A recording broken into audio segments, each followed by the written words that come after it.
Isang deboto ng itim na Nazareno ang namatay sa kasagsagan ng prosesyon kaninang umaga. Ang biktima ay inatake sa puso at dead on arrival sa ospital.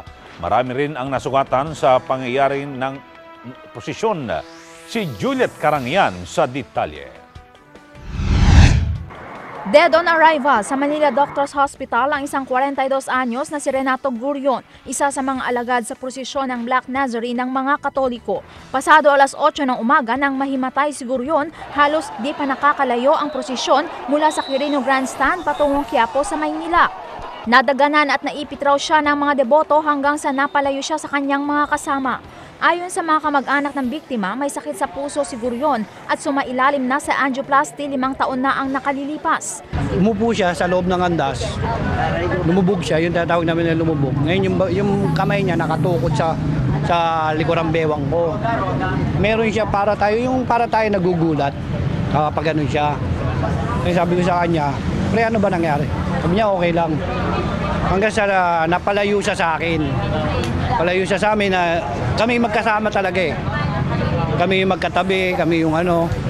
Ngayon, nung gumalaw yung andas, mabande, pagtulak ko doon sa mga kasama namin, napalayo siya sa akin. Natakpan siya ng dalawa. Doon na siya nadumog.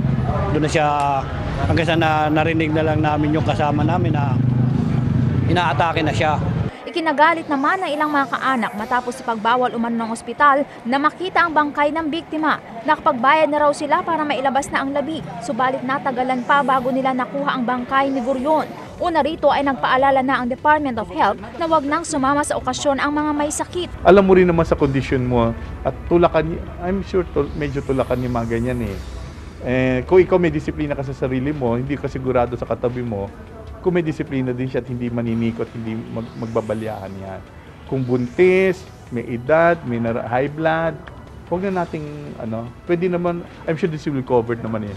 Samantala, nakapagtala ang Philippine Red Cross ng mga nabigyan ng first aid. Sa mga nagpakuha ng blood pressure, umabot ito ng mahigit 600 katao. Humigit kumulang 400 naman ang mga may minor wounds, 9 katao ang hirap sa paghinga at 4 ang itinakbo sa ospital. Juliet Karangian, Eagle News.